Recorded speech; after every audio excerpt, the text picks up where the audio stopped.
தமிழக சட்டமன்ற தேர்தல் முடிவுகள் போலவே +2 தேர்வு முடிவுகளும் தமிழகத்தில் எதிர்பார்ப்பை ஏற்படுத்தியிருந்தது.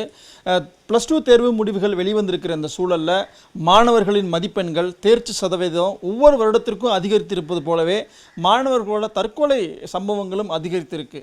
இதற்கான காரணம் என்ன, தீர்வு என்ன என்பதை பற்றி மனிதவள ஆலோசகர் திரு செந்தில் அவர்களிடம் பேச இருக்கோம். இப்போது நீங்கள் +2 முடிவுகள் வெளிவந்திருக்கு, அதை பார்த்துருப்பீங்க. மாணவர்கள் மார்க்ஸ் அதிகமாக எடுத்திருந்தால் கூட, தேர்ச்சி சதவீதம் அதிகமாக இருந்தால் கூட, இந்த தற்கொலை சம்பவ முயற்சிகளும் அவ்வப்போது நடந்துக்கிட்டு தான் இருக்குது. மாணவர்கள் எவ்வளோ மார்க்கள் எடுத்தால் கூட அதில் பெற்றோர்கள் திருப்தி அடையாத அப்படிங்கிற ஒரு சூழல் கூட இருக்குது. இதுக்கான காரணம் என்ன? இதற்கான காரணம் அடிப்படையில் பார்த்திங்கன்னா அந்த ஒரு ப்ரெஷர் நிறையா இருக்குது. எவ்வளோ மார்க் எடுத்தாலும் இன்றைக்கு அவங்க விரும்பிய பாடங்கள் கிடைக்கவில்லை என்கிற ஒரு சூழ்நிலை இருக்குது. இதில் இன்றைக்கு மதிப்பெண் முறையீடுகளும் பார்த்திங்கன்னா எல்லாத்துலேயும் ஒரு 200க்கு 200 200க்கு 200 அப்படிங்கிற முழு மதிப்பெண்கள் எடுக்கக்கூடிய ஒரு ஒரு அழுத்தம் இன்றைக்கி மாணவர் மத்தியில் ஏற்படுத்தப்படுகின்றது.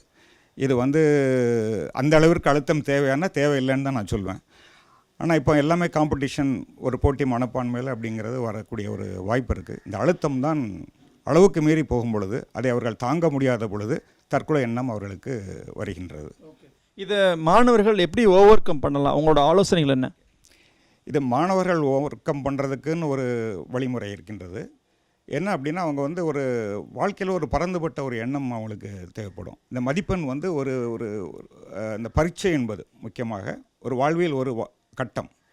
இந்த கட்டத்தில் அவர்கள் தாண்டி செல்ல வேண்டியது அவசியம் கண்டிப்பாக. ஆனால் இது மட்டுமே வாழ்க்கை அல்ல.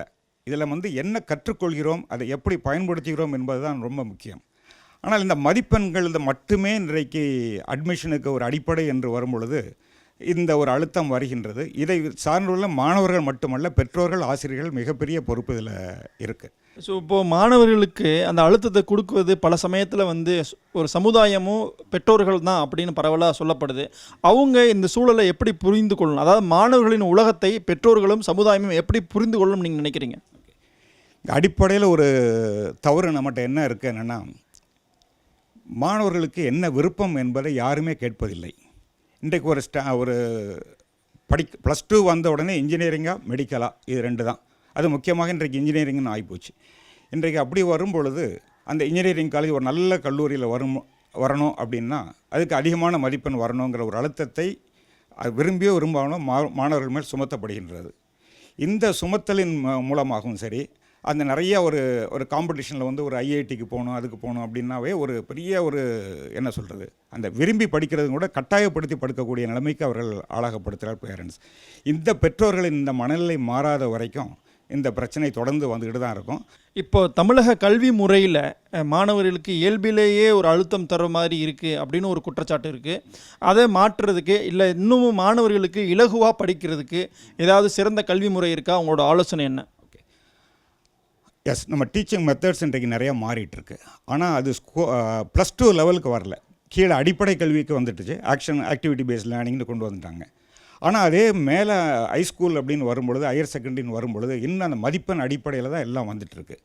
இன்றைக்கு இவ்வளோ மதிப்பெண் எடுக்க சொல்லி நம்ம ப்ரெஷர் பண்ணுறோம். ஆனால் இவர்கள் காலேஜுக்கு போன பிறகு என்ன ஆகிறாங்கன்னா ரொம்ப ஒரு பெரிய பிரச்சனையாக இருக்குது. இதுதான் ரொம்ப முக்கியம். இன்றைக்கு +2 தான் அவங்களோட கரியருக்கே ஒரு முக்கியமான டேர்னிங் பாயிண்ட்லாம் சொல்கிறாங்க. ஸோ அந்த ஒரு வாக்கியமே அவங்களுக்கு ஒரு பெரிய அழுத்தமாக இருக்குது. இதை பற்றி நீங்கள் என்ன நினைக்கிறீங்க? +2 நிஜமாகவே ஸ்டூடெண்ட்ஸ்க்கு இம்பார்ட்டண்டான ஒரு ஸ்டேஜ் நினைக்கிறீங்களா? முக்கியமான இது. ஆனால் அதுதான் வாழ்க்கை அல்ல. ஆனால் கேரியர் எப்படி வேணாலும் நம்ம இது பண்ணலாம். இன்னும் நிறைய பேருக்கு கேரியர்னால் என்னென்னு தெரியல. ஒரு இன்ஜினியரிங் படித்தாவே அது கேரியர்னு நினச்சிட்றாங்க. கிடையாது. இன்றைக்கி இன்ஜினியரிங் படிச்சுட்டு 6000 7000 வேலை பார்க்குறவங்களும் இருக்கிறாங்க.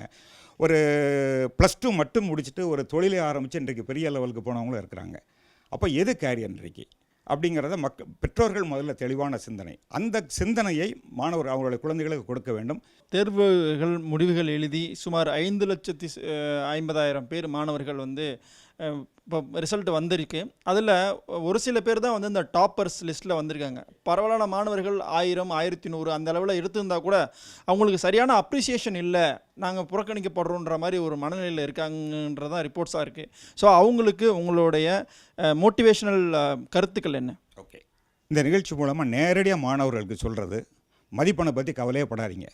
எனக்கு தெரிஞ்ச வரைக்கும் நிறைய பேர் 600 700 எடுத்தவங்களாம் இன்றைக்கி வாழ்க்கையில் பெரியவர்களாக இருக்கிறாங்க. 10 பேருக்கு வேலை கொடுக்கக்கூடிய அளவிற்கு இருக்கிறாங்க. மாணவர்கள் +2 முடிவுகள் வெளிவந்திருக்கும் சூழ்நிலையில் அது அவர்களின் கல்வி வாழ்க்கையில் ஒரு கட்டம்தான், அதுவே அவர்களின் வாழ்க்கையை தீர்மானிக்கும் ஒரு விஷயம் அல்ல என்று மனநல ஆலோசகர் கருத்து தெரிவித்திருக்கிறார்.